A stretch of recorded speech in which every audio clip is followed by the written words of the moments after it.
À moins d'une semaine de Noël, nous vous proposons le top 5 des livres qui se vendent extrêmement bien en Alsace et c'est forcément avec Mathieu Bossard. Ça va Mathieu? Ça va très bien et vous? Ouais, alors ça va bien. Ouais. J'ai l'impression que la chronique aujourd'hui, tu me l'as fait au poids.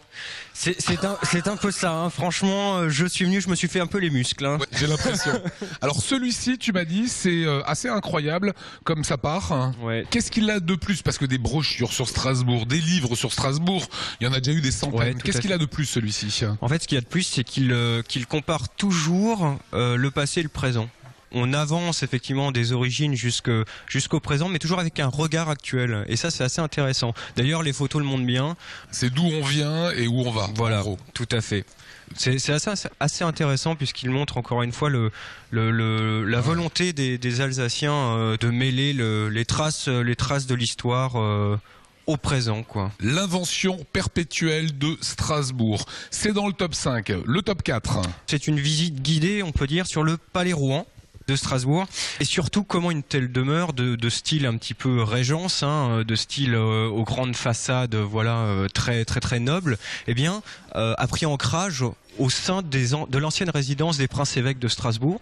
Et surtout, ce qui est assez intéressant, le roi de l'époque, Louis XIV, puis ensuite Louis XV. Hein. Alors on passe de la chambre, de la chambre du roi, au couloir avec des portes un petit peu secrètes, les cuisines, les façades, les balcons, voilà, c'est les ornementations évidemment, c'est très.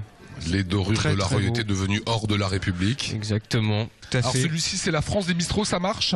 Ça marche très fort, ouais, ça marche. Alors il y a effectivement, on traverse un petit peu tout le pays. Alors il y a un encart évidemment Alsace où on retrouve des Weinstube comme le Clou, comme chez Yvonne. Enfin voilà, toutes les grandes tables qui ont fait le renom de la gastronomie strasbourgeoise. D'accord. La bonne idée, c'est qu'il y a des recettes de cuisine. Alors ça, c'est assez intéressant. La bouchée à la reine. Exactement. Le rognon de veau, la tarte aux pralines. Tête de veau vinaigrette.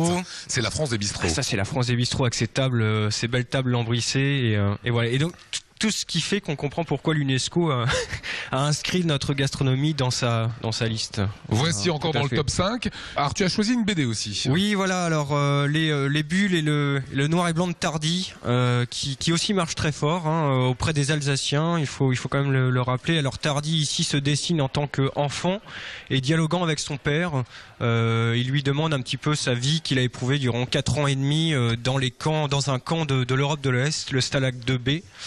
Et je trouve que c'est assez de circonstance quand on considère encore Noël comme une veillée pour la vie.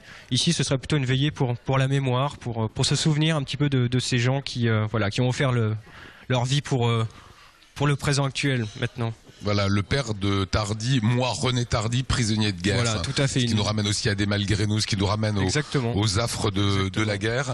Et vous terminez avec le prix Femina, ça marche, ça se vend bien. Pour terminer, c'est le roman un petit peu de la fin d'année. Alors ici, c'est un destin de vie, je dirais entre Rimbaud et Indiana Jones, c'est assez rigolo. Grand écart. Tout à fait, c'est en fait l'histoire d'un chercheur qui était aux côtés de Pasteur et qui a découvert le remède contre la peste. C'est un roman pour les aventuriers. Merci Mathieu. Ah bah merci et puis surtout un joyeux Noël. Voilà, tu peux leur dire. Voilà, joyeux Noël, qu'il soit rempli de chaleur pour tout le monde.